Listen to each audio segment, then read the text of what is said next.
À l'échelle collective, peut-on dire que l'humanité est en phase de mutation? Et est-ce qu'on peut parler aujourd'hui d'une forme d'accouchement? Il faut qu'elle abandonne les vieilles valeurs, les vieux schémas de pensée. Quelles sont les valeurs anciennes et quelles seraient des nouvelles valeurs? Il faut vraiment sortir du vieux schéma du bien et du mal, du permis et du défendu. Aujourd'hui, c'est l'urgence, c'est d'apporter des valeurs vraiment qui soient profondes, qui s'ancrent dans les archétypes fondamentaux, dans les mythes fondateurs de l'humanité. Comment pourrait-on passer d'un stade finalement horizontal, dans nos vies on a tous le sentiment de rester tout le temps sur une horizontalité, à un stade plus vertical et dans nos vies à grandir finalement? Il faut que nous revenions à des initiations extrêmement serrées. Il est bien certain que nous avons à les reconstruire complètement compte tenu de notre modernité. Ce ne sont pas les initiations anciennes, crétoises ou athéniennes que l'on va mettre en place, c'est évident.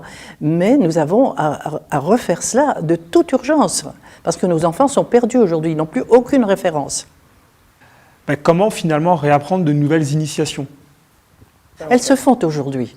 Elles se font aujourd'hui. Le livre que j'écris, je l'écris avec Pierre-Yves Albrecht, qui a créé, il y a 30 ans maintenant, les foyers des rives du Rhône, où il a recueilli des drogués de toutes sortes, alcooliques, etc., qu'il a tirés de là par des initiations. Ça se passe en Suisse, en montagne, donc, et les enfants sont préparés à aller d'abord passer 3 jours seuls dans la montagne, et puis après une autre préparation profonde, une dizaine de jours, seuls dans la montagne, et puis enfin il y a une 3e initiation qui se passe au désert, et où ils sont laissés 10 jours seuls dans le désert.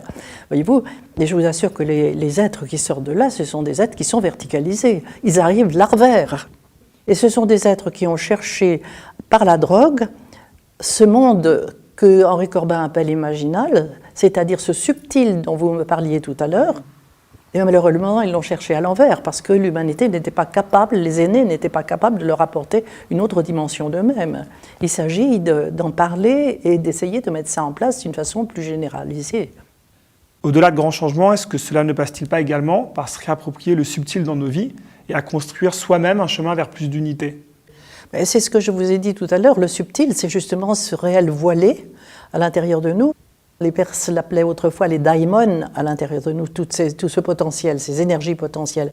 Si nous ne les construisons pas, ils peuvent devenir des démons, et des démons destructeurs, d'où toute cette violence qui se joue à l'heure actuelle. Toutes ces maladies nouvelles qui arrivent à l'heure actuelle et dont on ne sait pas d'où elles viennent, ce sont toutes ces violences qui se retournent contre nous aujourd'hui. Ou bien c'est la violence qui déferle à l'extérieur et qui tue. Et on ne répond à ça que par la répression, c'est-à-dire par une autre violence.